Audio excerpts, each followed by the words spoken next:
नमस्कार दोस्तों, ढाई आखर पोथी के इस नए वीडियो में आपका स्वागत है। आज के इस वीडियो में हम आपसे बात करेंगे धन भाव से जुड़े योग के बारे में। आखिर क्या क्या और कौन कौन से योग होते हैं और आपको इन योगों के बारे में क्यों जानना ज़रूरी है। आज के इस वीडियो में हम धन से जुड़े समस्त योगों के बारे में जानेंगे। कुंडली में किस किस तरह के भाव होते हैं, इस पर आधारित वीडियो आप हमारे चैनल पर देख सकते हैं। तो आज हम बात करने वाले हैं कुंडली के दूसरे भाव यानी धन भाव के बारे में। तो दोस्तों, आज हम देखेंगे कि आखिर किस किस तरह के योग धन भाव से बनते हैं। तो सबसे पहले हम बात करते हैं अकस्मात धन प्राप्ति योग की। जी हाँ, जैसा कि नाम से आप समझ रहे हैं, यह अकस्मात धन प्राप्ति का योग है। यदि धन भाव का स्वामी शनि चौथे, 8वें, 12वें भाव में हो तथा बुध सप्तम भाव में स्वाग्रही होकर बैठा हो तो ये अकस्मात धन प्राप्ति का योग बनाता है। चाहे जातक कितना ही निर्धन हो, बुध महादशा में, शनि की अंतरदशा में जातक को भारी धन लाभ मिलता है। तो इसके बाद बात करते हैं धन संग्राहक योग की। यदि धन भाव का स्वामी मंगल एकादश भाव में पड़कर दूसरे घर को देख रहा हो तो जातक धन संग्रह करने वाला होता है तथा अपनी बुद्धि और विवेक से काफी धन अर्जित करता है। तो धन संग्राहक योग जातक की कुंडली में हो तो काफी धन प्राप्ति की संभावनाएं बढ़ जाती हैं। इसके बाद कुंडली का एक महत्वपूर्ण जो योग है वो कोष वृद्धि योग है। वो भी धन भाव तृतीय भाव से जुड़ा है। धन भाव का स्वामी सूर्य हो और लग्न में उच्च का गुरु बैठा हो। जी हाँ, धन भाव का स्वामी सूर्य और लग्न में उच्च का अगर गुरु हो तो कोष वृद्धि योग बनता है और इस योग का व्यक्ति करोड़ोपति होता है। चौथा महत्वपूर्ण योग लक्ष्मी योग है। यदि लग्नेश बलवान हो और नवम भाव का स्वामी स्वाग्रही हो तो लक्ष्मी योग बनता है। इस योग में जन्म लेने वाले के पास अटूट संपत्ति होती है, वो मालामाल या धनवान पैदाइशी होता है। कुंडली का एक महत्वपूर्ण योग धन योग होता है। लग्न से 5वीं राशि शुक्र हो तथा शुक्र एवं शनि 5वें या 11वें भाव में हो तो धन योग होता है। ऐसा जातक काफी धन अर्जित करता है। इसके बाद महत्वपूर्ण योग श्री योग। लग्न से 5वीं राशि मिथुन या कन्या हो तथा एकादश भाव में चंद्र मंगल हो तो श्री योग बनता है।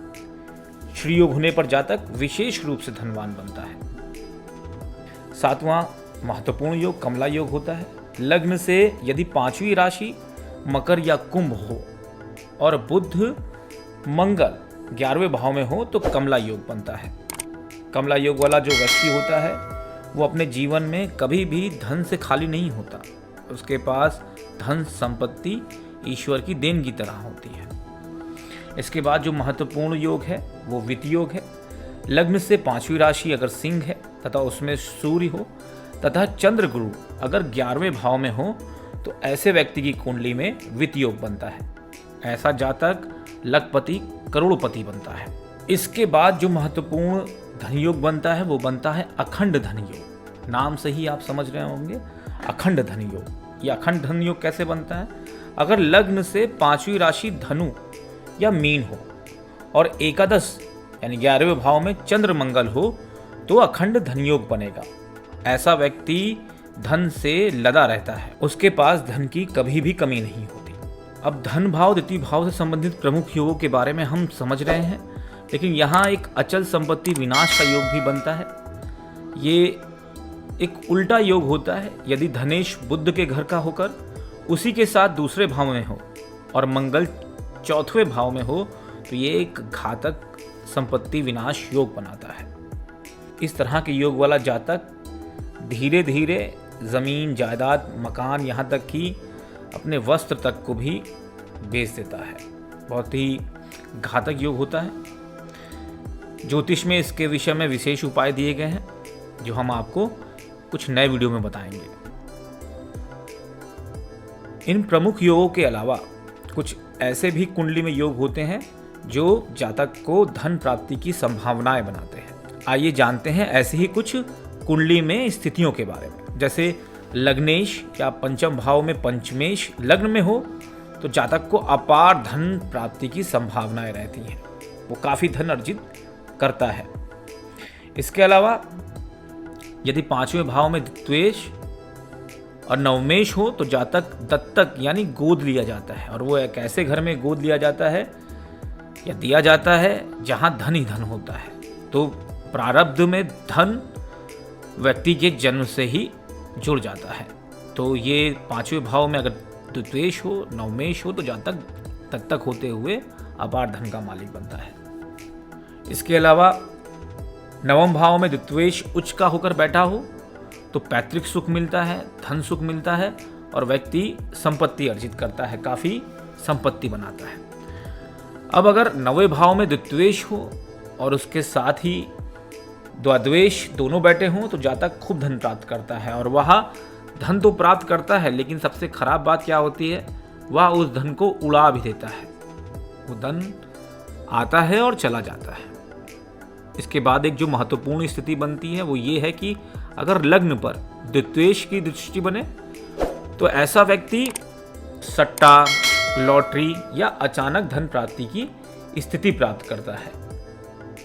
इसके अलावा धनेश जिस राशि में बैठा हो और उस राशि की जो दिशा हो उसी दिशा में विशेष प्राप्ति की संभावनाएं बनाता है। इसके अलावा जो महत्वपूर्ण कुंडली में कारक बनता है, जो 100% विख्यात धनवाद बनाने का योग बनाता है, वो है कि जब धनेश लाभ स्थान में हो और लाभेश धन स्थान में हो या दोनों केंद्र में हो तो ये जातक विख्यात धन्ना सेठ की स्थिति प्राप्त करता है और ये 100% रूप से व्यक्ति को धनवान बनाता है। इसके अलावा कुंडली में एक जो महत्वपूर्ण स्थिति बनती है वो लग्नेश, एकादेश, द्वेष और नवमेश अगर अपने अपने स्थान पर उच्च भाव में हो तो ऐसा व्यक्ति अरबपति बनता है। ईश्वर ने इसके प्रारब्ध में धन ही धन लिखा होता है।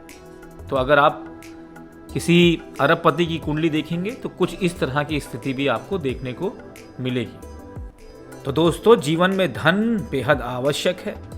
धन भाव से किस तरीके से जुड़ा होता है, धन के योग क्या होते हैं और धन भाव किस तरीके से व्यक्ति को धन अर्जित करने की स्थिति बनाता है, कुंडली में इन सभी दिशाओं के बारे में हमने आपसे चर्चा की। हमें उम्मीद है कि आपको हमारा ये वीडियो काफ़ी पसंद आया होगा। आप हमारे चैनल को लाइक करें, सब्सक्राइब करें और अपनी कुंडली में ग्रहों की स्थिति, कुंडली में किस प्रकार योग की स्थिति बनती है उसको आप स्वयं भी सरलता से देख सकते हैं।